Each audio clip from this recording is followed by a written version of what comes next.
C'est bon. C'est bon les gars, hein? C'est bon, oui. Ok. Bonjour tout le monde, c'est Dr Senghor Abdoulaye, je suis le médecin-chef du centre de santé Mame Abdou des Parcelles Assainies. Nous sommes honorés de recevoir durant cette campagne de chirurgie de la cataracte notre maire, M. Djamil Sané, le ministère de la Santé et de l'Action sociale représenté par le Dr Badiane ici présent, sans oublier notre partenaire de l'ONG Aid Society qui sont là représentés, M. Mohamed Sneba. Donc c'est une campagne de chirurgie de la cataracte qui s'est effectuée pour une durée de 5 jours. Donc depuis le samedi, on est là en train d'effectuer ces opérations.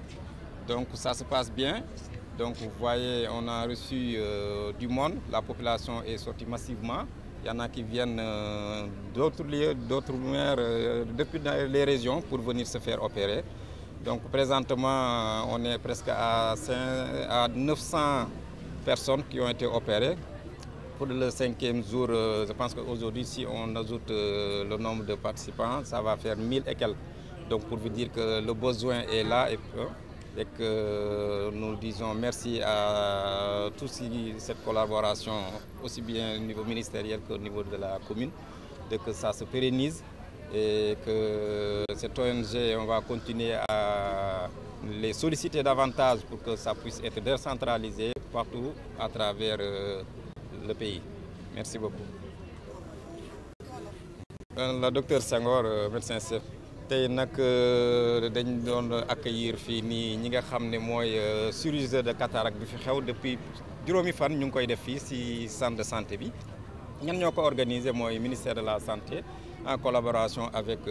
la mairie des Parcelles Assainies en l'occurrence monsieur le maire monsieur Djamil Sané fi nekk di ko an ONG nag la ñu capté woon ak comme partenaire mooy ONG Aid Society yi nga xam ne ñoom ils sont partout dans le monde am nañ tamit benn siège boo xam ne fii au niveau du Sénégal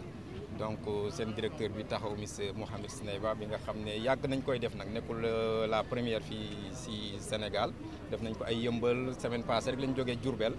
donc fii nag ñu ngi ko fi organisé tey mooy juróomeelu fan bi mais boo xoolee jut nañu presque junni nit yoo xam ne depuis juróomi fan opéré nañ leen fii boo déggee cataracte vraiment problème de santé publique la boo xam ne am na ñoo xam ne seen loxo jotul seen ginnaaw ñoom ñëpp bénéficié wu nañ ci opération bi donc di leen di remercier bu baax a baax parce que lii ñu koy ñaan ñu pérenniser ko décentraliser ko ci vraiment yeneen goxaat yi donc loolu moo fi li nga xam ne teewloon nañ fi tey ci journée bi nga xam ne moom la fi ñëpp nekk fii ngeen gis ne nit ñi ñëpp population bi wuyu nañ aussi bien que parcelle mais am na ñu jóge ci ay régions am nañ sax ñoo xam ne fanaan nañ fi di fanaanaat toog nañ fi ay fan pour wane ne rek besoin bi mu ngi fii te di gën a pérenniser waat nii di ñaanaat ONG bi mu gën ñoo accompagner waat ci bëgg-bëgg bi nga xam ne problème de santé publique la ni ñu koy waxee jërëjëf merci. Donc bonjour, Mohamed Ahmed Sneba, je suis le directeur général de l'ONG Direct Aid Sénégal. Nous sommes là aujourd'hui pour le dernier jour du camp de chirurgie de cataracte qui a commencé depuis samedi 26 à l'hôpital où il y a le centre de santé Mame Abdou de Parcelles Assainies. Nous remercions les autorités, le monsieur le maire, le ministère de la Santé, le médecin-chef du district de santé, tous ces collaborateurs pour vraiment la bonne organisation de ce camp, qui est un camp qui a comme objectif 1200 patients qui vont être opérés pendant ces 5 jours. C'est vrai, c'est une mission qui n'était pas facile, vu quand même beaucoup de contexte, que le centre de santé ne se dispose pas de blocs,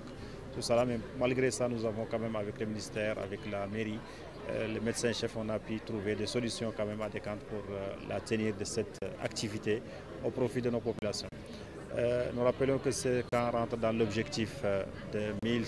15 000 opérations de cataracte pour l'an 2022, qui est un objectif qui est proche à être atteint, Inch'Allah, avec le dernier camp du mois de décembre. Et nous remercions vraiment vivement le ministère de la Santé pour la collaboration et pour les facilités accordées chaque fois à l'ONG pour l'organisation de ces camps. Nous remercions également les populations pour leur confiance. Nous travaillons dans ces camps en collaboration avec notre partenaire international Eye of the World, qui ont une grande expérience dans le domaine de l'ophtalmologie et qui ont vraiment aidé beaucoup le Sénégal dans ce domaine. Donc merci beaucoup et excellente journée. rahmatullahi wa barakatuhu maa ngi tudd Mouhamadou Makhtar Dieng man maay coordonnateur u camp de chirurgie cataracte bi nga xamante ne moo fi am ki doon wax léegi mooy DG wu ONG Direct Aid Society dafa doon wax rek en général ci li nga xamante ni mooy cataracte bi nga xamante ni amal nañ ko fii du 26 ba 30 bi nga xamante ni ci la ñu nekk nii ak partenariat bi nga xamante ni am nañ ko ak ministère de la santé ki nga xamante ni moom la ko nguur gi dénk foofu mooy docteur Makhtar Badiane xamante ni vraiment facilité nañ ñu ci ñëw bi nga xamante ni ci centre de santé Mame Abdou Aziz Sy bi ak collaboration ak mairie Parcelles Assainies tout s'est bien passé biñ fi yegsee aussi docteur Senghor bi nga xamante ni mooy directeur hôpital bi jàppale nañu ci si li nga xamante ni opération yi nga xamante ni ñu ngi koy def ñu ngi lëkkaloog ak benn ONG bu tudd Eye of the World l'œil du monde ñoom ñooy exécuter programme yi nga xamante ni mooy opération bi nga xamante ni moom la ñuy def fii lépp ci ñi nga xamante ni mooy ministère de la santé ci ndigalam la ñuy woy ñoom ñoo ñu jox ordre ñoom ñoo ñuy wax dugg leen fii ñu génn fii ki leen représenté fii mooy docteur Badiane te ñu ngi mu nee na tamit aussi mi ngi remercier population bi wuy si nañ ñu ndax amoon nañu objectif opérer 1200 personnes ci 5 jours yi te alhamdulilah rabbil alamin atteindre nañ ko te mu ngi gërëm ñëpp di leen sant mu ngi yaakaar ni incha allahu rabbi collaboration bi di yem fii dina am yeneen i camp yi nga xamante ni bu soobee yàlla dinañ ko fi amal incha allahu rabbi mu ngi leen sant leen gërëm merci beaucoup. Merci, je me nomme docteur Mokhtar Dieng Badiane, je suis médecin ophtalmologiste et je suis aussi le coordonnateur du programme national de promotion de la santé oculaire au ministère de la Santé et de l'Action sociale. Nous sommes aujourd'hui au terme de 5 jours de suivi gratuit de la cataracte au niveau du centre de santé Mame Abdou Aziz Sy des Parcelles Assainies. C'est le moment pour nous de remercier l'ONG Direct Aid Society qui nous accompagne depuis plusieurs années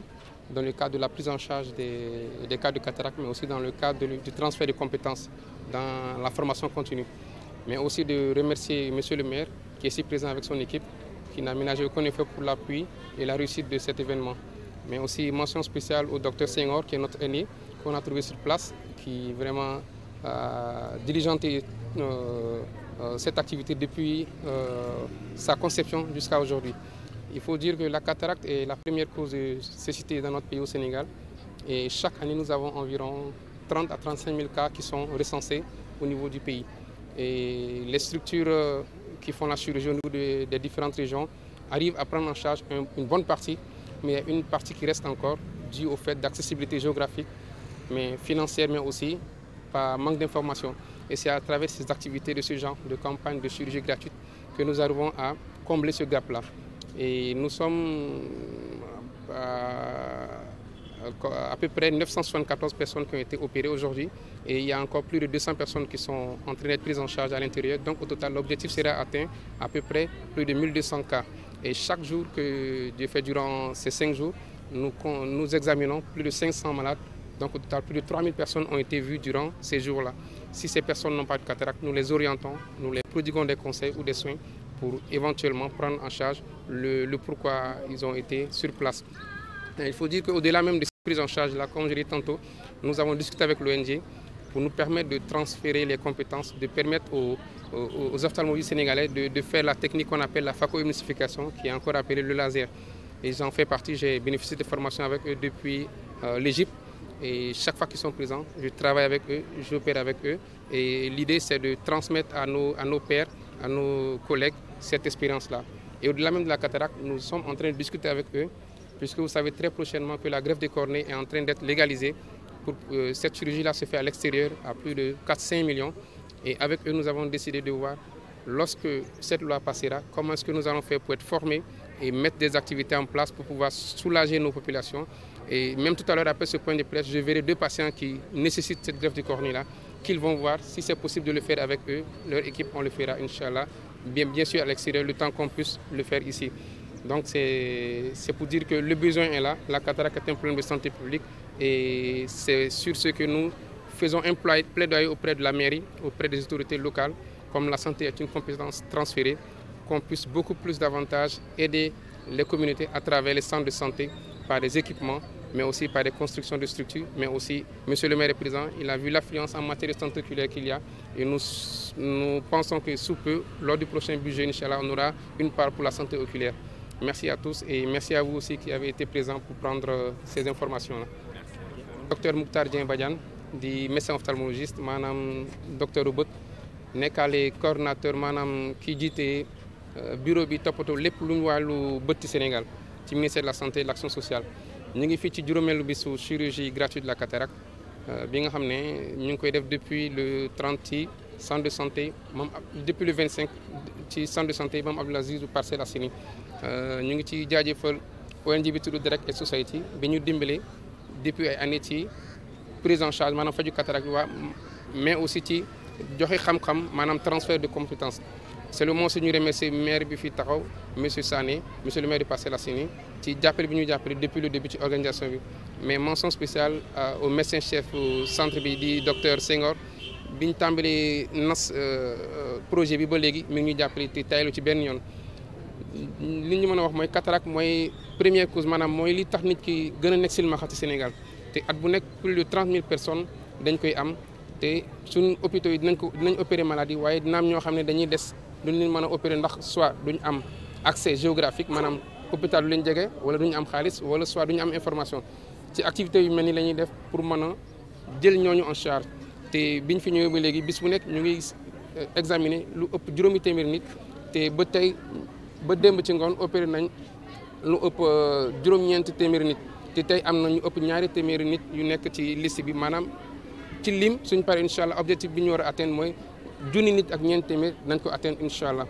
te au-delà chirurgie bi ñu def nii ONG bi def ñu dimbali pour ñu mën a am compétence su def laser bi man ci laa bokk man lañ former Égypte pour ma mën a former sama yeneen morom yi pour ñu mën ko def saa su nekk ñu bañ a xaar activités yu mel nii ñu koy def saa su nekk. te ñëpp xam ne ne greffe de cornée maanaam remplacer peru bët ñu ngi koy waajal Sénégal waxtaan naa ci ak ñoom pour ñu mën ko def ils sont d'accord su loi bi jàllee incha allah dinañ ko def Sénégal pour ñëpp mën ko def aussi ñëpp mën am accès puisque loolu extérieur lañ koy def te ay plus de 4 à 5 millions lañ koy def ci wolof maanaam loolu lañ tënk mais problème bi aussi li ñuy solliciter mairie bi comme la santé est une compétence transférée ñu ngi leen di ñaan ñu dimbali centre de santé yi ci équipement mais notamment santé oculaire comme maire ñëw na xam na ne la demande est là ñu jàppale ñu pour équipement yi am pour lu mel ni ñu koy def de manière continuelle mu bañ a nekk par étape ñu ngi leen di jaajëfal. Bonjour tout le monde.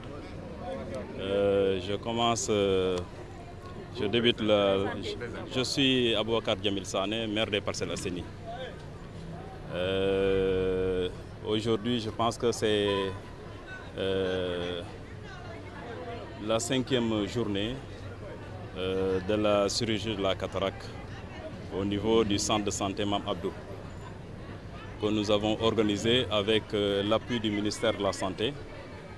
et du comité de développement sanitaire, le CDS qui se trouve là, ainsi que surtout avec l'appui de l'ONG Direct Aid Society, qui nous a beaucoup aidé, mais avec l'autorisation du ministère de la Santé, à sa tête Dr Badian, qui nous a facilité la mise en place de ce camp de chirurgie de la cataracte. Sur ce, vraiment, je remercie toutes les autorités, que ce soit les autorités du ministère de la Santé, que ce soit aussi les responsables du centre de santé Mame Abdou, à sa tête le docteur Senghor, et aussi, surtout, à ceux qui sont chargés de l'organisation de ce camp, la commission de la santé, du conseil municipal, à sa tête Madame Tchoun qui est là, et aussi à l'adjoint au maire en charge de la santé, Madame Baké. C'est eux qui sont à l'origine de la réussite de ce camp, de cette journée, parce que je ne pensais pas que ça devait avoir une telle ampleur. Très sérieusement, je pensais que c'est uniquement ceux des parcelles qui vont intervenir, qui vont venir se soigner. Mais en fait, j'ai constaté qu'il y a des gens qui viennent de Bambey, de Gossas, même de la Casamance. Cela veut dire qu'aujourd'hui, c'est un réel problème qui se pose au niveau même du Sénégal. Donc cette santé visuelle mérite quand même qu'on puisse le refaire, s'il plaît à Dieu. Je vais essayer de solliciter encore plus devant les autorités du ministère de la Santé, l'ONG Direct Aid Society, de revenir la prochaine fois, Inch'Allah, l'année prochaine, pour qu'on puisse refaire ces genres de camps. Sérieusement, j'ai reçu pas mal de messages de la part de la population et vraiment je suis réjoui, je suis très content de ce geste qu'on ne peut pas du tout dire l'ampleur et aussi la gratitude que j'ai à l'égard de ces gens-là. Vraiment, je remercie profondément le ministère de la Santé. Je remercie aussi le médecin-chef du district, du centre de santé Mame Abdou, ainsi que la commission en charge de la santé au niveau de nos municipalités. Merci. lu bëri wax nañ ko mais man dama am mbégte tey di clôturer campagne de chirurgie boo xam ne ñu ngi koy doon waxtaanee il y a quelque temps de cela ak ONG bu tudd Director of Society boo xam ne le directeur général est là Mohamed moom moo ko jiite ñu am ci nag autorisation suñuy kilifa moo xam ne ministère de la santé ku nekk à sa tête mooy docteur Badiane moo ko facilité loo donc amuñu seen pay dañ leen di gërëm bu baax a baax ne lii nag soxla nañ ko fii vu le nombre qu'on a pu quand même soigner depuis le premier jour depuis le 26 ba tey ji le 30 man de awma ci yoon yaakaar nañ am nombre bi mais tey jii su ma gisee pratiquement dem nañ ba 1200 te am na ñu des am na ñoo xam ne sax yëguñu ko am na ñu ma oo tey di ma ne man de bëggoon naa ñëw man ne tey la am mais loolu day prouver que am na problème de santé oculaire ici au Sénégal te tamit lenn lu ma ci mën a wax mooy ñoom suñ koy def la part dañ koy def hors du département de Dakar te xamuñu ni le problème de niveau de revenu fii la gën a am doole le niveau de revenu est très bas il faut que nit ñi tamit xoolaat